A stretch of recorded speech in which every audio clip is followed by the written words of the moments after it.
So this is Dan the man. He rescued me off the side of the road. So thanks a lot, Dan, for having me. Well, it's a pleasure. I need to get a bit of the Fermanagh accent down now. Tell me about your farm. My farm is it's a little farm that causes me a lot of headaches in good weather when I'd rather be sitting on the beach. Yeah. So that's all I can tell you about my farm. Hopefully I'll see you again soon, Linda. Bye-bye. Thank you, Dan. Thank you for hosting me. And I'm heading this way. Wow. Good morning.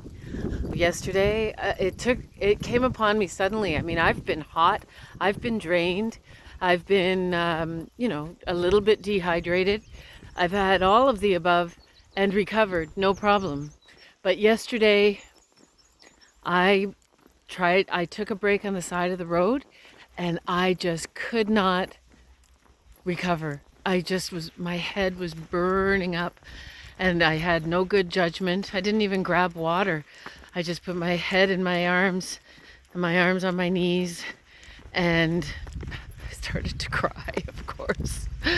And Dan came along and picked me up and dusted me off and took me for a cold drink and then offered me a bed at his house. And I just can't say thank you enough. The kindness has just been overwhelming and inspiring. So thank you to yet one more awesome Irish trail angel for hosting me and caring for me.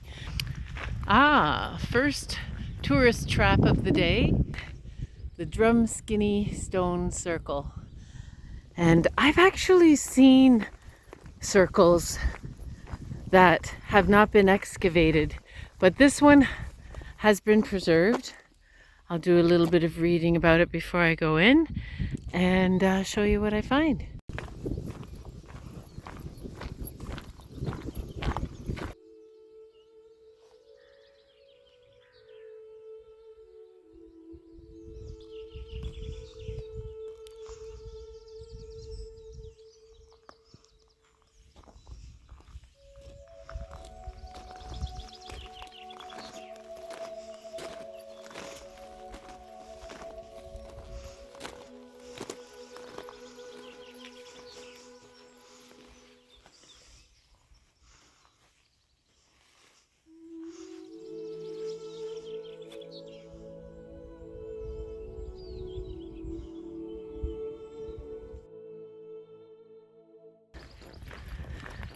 So I forgot to say where I was starting today. I petered out on the side of the road due to the heat yesterday between Drumlegagh and Pettico. Dan very graciously bounced me forward to just a bit past Pettico, where I may have made it to last night, and so I didn't lose a day. It's Friday, June 16th, and a week today is when I meet Gord. Wow, only a week away. That's awesome.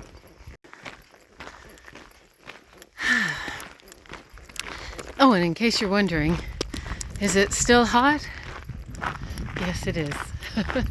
Not as burning hot as yesterday. The sky is a tiny bit overcast, so the sun just doesn't seem to be as broiling as it was yesterday. There's a bit of a breeze, and I hope it stays that way. Although it's only, mid-late morning. It's going to heat up more in the afternoon, as it tends to do.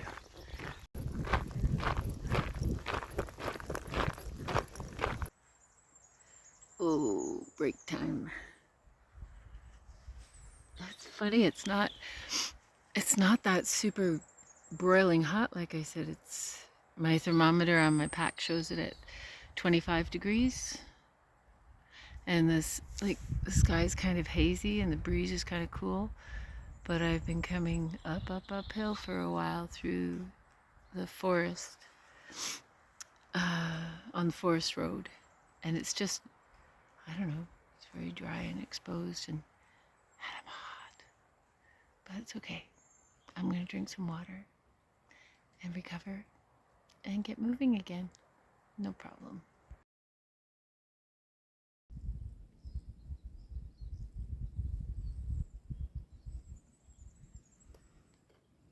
Yep, electrolytes. That'll do me some good. Okay, red alert is over.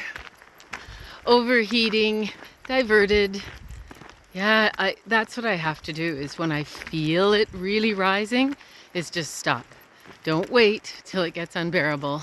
Just stop. So that was good. That, just for your information, if you're curious, that took about 15 minutes of just sitting in the shade, drinking some water.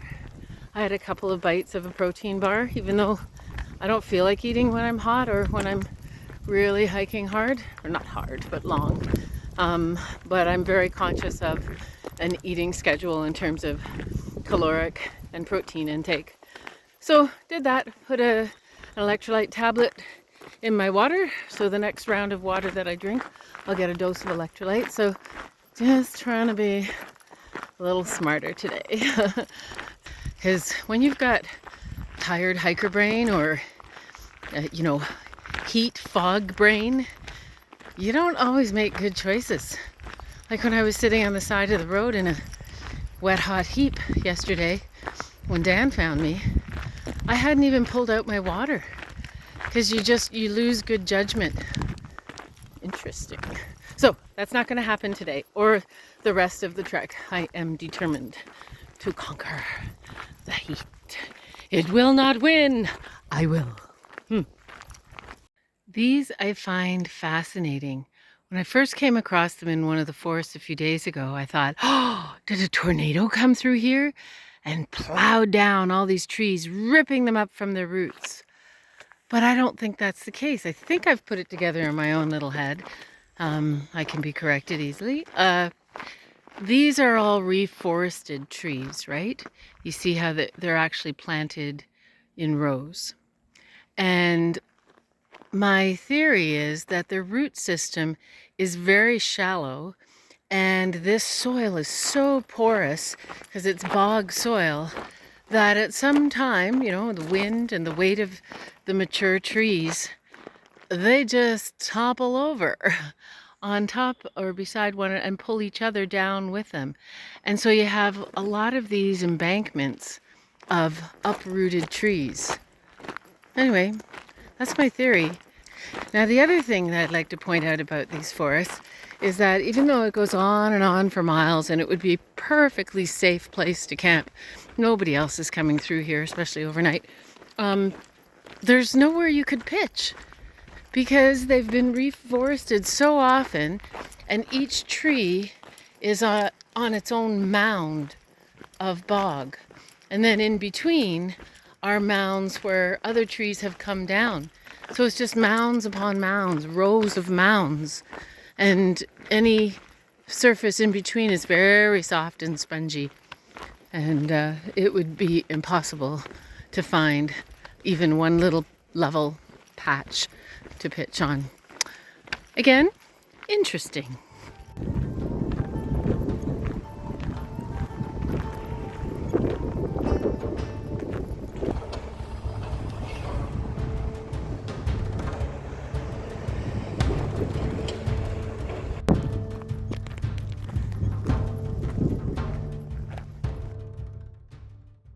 Well, that's the Loch Braden Forest done. 8.6 kilometers, I think you come through there.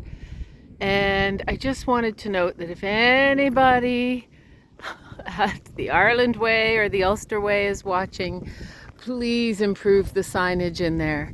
There's almost none. There's something at the beginning, one somewhere in the middle, and then one just at the road here, which is hilarious, long after you've exited the forest and come over the rise into the wind farm. And we're heading into long grass, but I have tucked in both at the ankles and at the wrists, put my sun gloves over my sleeves, and hopefully I'll be tick-free at the end of the day. But Dan made me feel a lot better. He said he gets them all the time, that he does a body check in the shower almost every day. He finds some. And so the more people I talk to, the less I'm panicking. But I'm still on that round of antibiotics just in case. I just, that one little weird one with a little bit of Lyme is the one I want to guard myself against. All right, let's go grass whacking.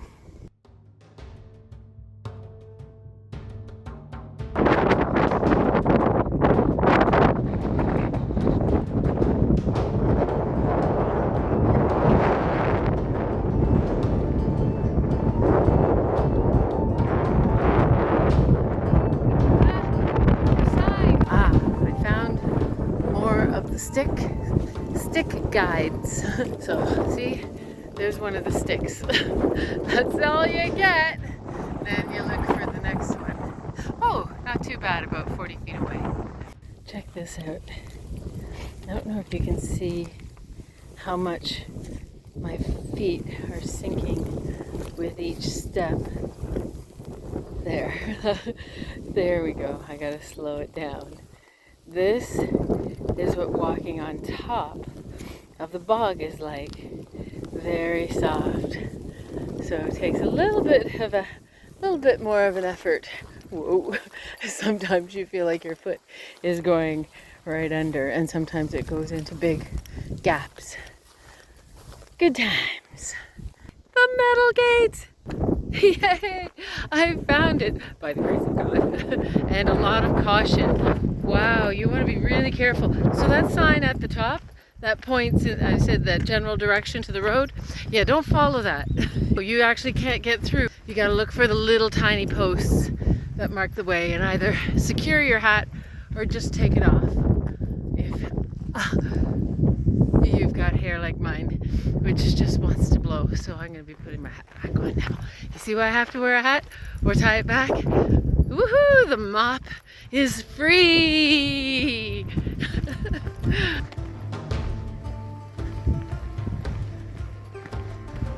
Hey, you know what this is?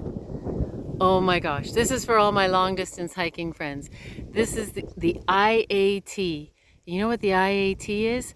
That's the International Appalachian Trail. Yes, this is where it continues. Well, this is across the Atlantic and onto, I'm sure it must go on to the main European continent. Well, this is probably the closest I'll ever get to hiking the Appalachian Trail. I believe this is County Tyrone, but that's possibly not how you say it. Hey, Drumlegagh, not Drumlegagh. Now, I've reached the village before the rain. It's just spitting, but I can see in the distance over there is the wind farm that I came over the rise. Oh my gosh, that's got to be 3 hours ago or so. And it's misty there now, and so I'm pretty sure that's rain. So it's right behind me.